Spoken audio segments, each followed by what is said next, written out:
کے سامنے رکھنا چاہوں گا کہ حضور فرماتے لا یؤمن احدکم حتی اکون احب الیہ من والدہ وولدہ والناس اجمعین۔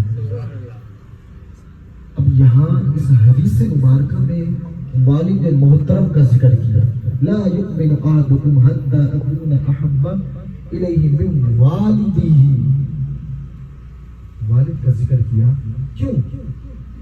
کہ والد سے عزیز مجھے جانو۔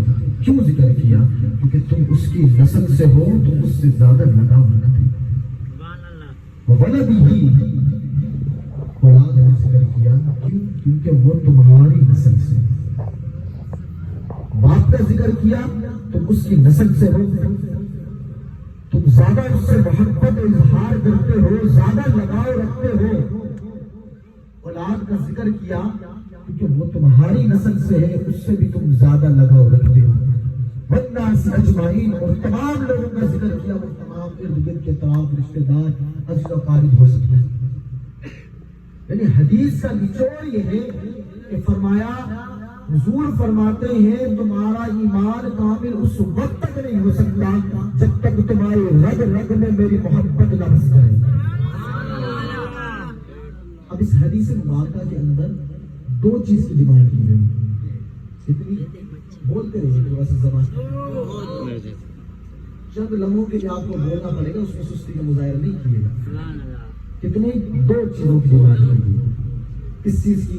پہلی محبت کرنا حضور سے۔ کیا کرنا؟ حضور سے محبت کرنا۔ دوسری ڈیمانڈ یہ ہے کہ سب لوگوں سے بڑھ کر محبت کرنا۔ دو ڈیمانڈ ہے کہ حضور سے محبت کرنا ایمان کے کامل ہونے کے لیے، اور جب محبت کرو تو تمام لوگوں سے بڑھ کر محبت کرنا۔ فرمایا جب یہ دو ڈیمانڈ پوری کر لو گے تو تمہارا ایمان کامل ہو جائے گا۔ اب میں اس کو کھل کر آپ کو سمجھانا چاہوں گا۔ دو ڈیمانڈ آپ حضرات کے سامنے رکھ کر کھل کر سمجھانا چاہوں گا، توجہ کے ساتھ سنیے۔ اب یہ دو ڈیمانڈوں کے لیے حضور نے ایک اصول کیا بتایا، وہ میں آپ حضرات کے سامنے رکھوں گا۔ سامعین کرام، انسان کا ایک فطری تقاضا ہے کہ وہ ہر چیز کو کامل و اکمل چاہتا ہے۔ کیا چاہتا ہے؟ کامل و اکمل، یعنی مکمل چاہتا ہے۔ اپنی ذات کو کامل بنانا چاہتا ہے، اپنی ذات سے ریلیٹڈ چیزوں کو کامل بنانا چاہتا ہے۔ ایسے ہی یعنی انسان چاہتا ہے کہ سامنے رنگ کا تو بہت خوبصورت حسین جمیل ہوتا، کسی کی ناک تھوڑی ٹیڑھی ہے تو کہتا ہے کاش تھوڑی ناک میری صحیح ہوتی، قد چھوٹا ہے کاش تھوڑا قد لمبا ہوتا، جو خوبصورت نظر آتا۔ کسی بڑے کوئی ایکٹر کو دیکھتا ہے کہ اس کی طرح بننا چاہتا ہے، اس کو اگر پسند کرتا ہے تو اس کی طرح کامل بننے کی کوشش کرتا ہے۔ کیا کہتا ہے؟ کہ میں اس کی طرح بننا چاہتا ہوں۔ کیوں؟ کہ وہ انسان کا فطری تقاضا ہے کہ وہ چاہتا ہے کہ میں کامل و اکمل بن جاؤں۔ اگر اپنی ذات سے ریلیٹڈ چیز، اگر کوئی مکان بناتا ہے تو وہ چاہتا ہے کہ میرا مکان بھی خوبصورت حسین و جمیل ہو، اس میں ہر ایسی چیز ہو جس سے وہ مکمل طور پر ڈیکوریٹو نظر آنا شروع ہو جائے۔ اگر زیادہ گہرائی میں جاؤں، اگر کسی شخص سے پوچھا جائے کہ آپ کو دلہن کس طریقے کی چاہیے، کہ آپ کو دلہن کس طریقے کی چاہیے، تو وہ بولے گا زیادہ نہیں، بس لمبے بال ہو، خوبصورت ہو، بڑی بڑی آنکھوں والی ہو، حسین و جمیل ہو، میرے قد کے برابر ہو، یعنی ہماری جوڑی اچھی لگے۔ یعنی وہ اس چیز میں بھی ڈیمانڈ رکھتا ہے، یعنی وہ اپنی دلہن کو بھی، اپنی لائف پارٹنر کو بھی کامل چاہتا ہے۔ اسی طریقے سے ایک دلہن بھی اپنے شوہر کو کامل چاہتی ہے۔ یعنی ایک یہ برا عمل نہیں ہے، کیونکہ انسان کا ایک فطری تقاضا ہے کہ وہ ہر چیز کو کامل و اکمل چاہتا ہے۔ اور میرے محبوب اس حدیث مبارکہ میں بھی اسی طرف اشارہ کر رہے ہیں کہ لوگوں، میری امت کے لوگوں، تم جب ہر چیز کو کامل و اکمل چاہتے ہو تو تمہیں چاہیے کہ تم اپنے ایمان کو بھی کامل و اکمل رکھو۔ اس لیے فرمایا، اس اصول بتا دیا، فرمایا تمہارا ایمان کامل ہی نہیں ہو سکتا جب تک تمہاری رگ رگ میں میری محبت نہ بس جائے۔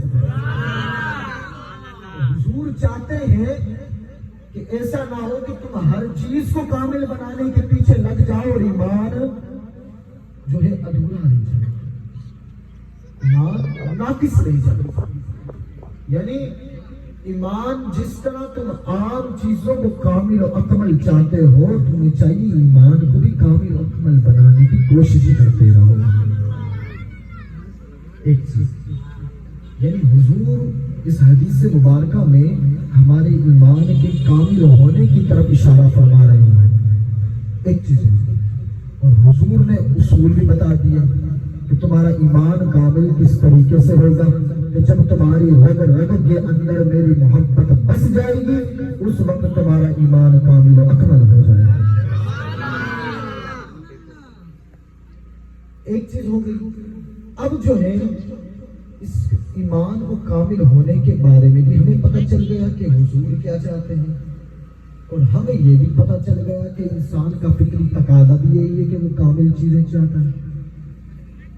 اب جو ہے محبت کی بات کرتے ہیں کہ محبت کس چیز کو کہتے ہیں.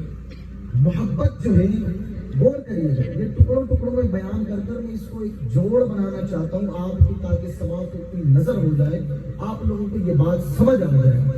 اور میں چاہتا ہوں کہ ان کو مثالوں کے ساتھ آپ حضرات کے ذہن نشی کرا دوں، تاکہ آپ جب یہاں سے اٹھ کر جائیں ایسے نہ ہو جسے خالی جھولی لے کر آئے واپس ایسے چلے جائیں، بلکہ علم سے بھی اپنی جھولیوں کو بھر کر جائیں، رحمتوں سے تو بھر کر جائیں، لیکن ساتھ میں اتنا علم لے کر جائیں آپ کو یہ زندگی بھر یاد رہے کہ ہمیں حضور سے محبت کا طریقہ معلوم ہو جائے کہ حضور سے محبت کرنی ہے تو کس طریقے سے کرنی ہے.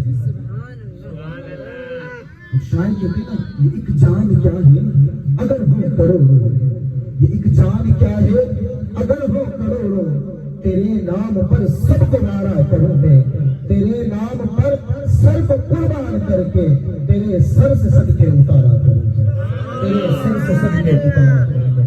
اس طریقے کی ہمیں محبت چاہیے. آج میں بھی نعرہ لگاتا ہوں غلام کے رسول میں موت بھی قبول ہے، آپ بھی لگاتے ہیں.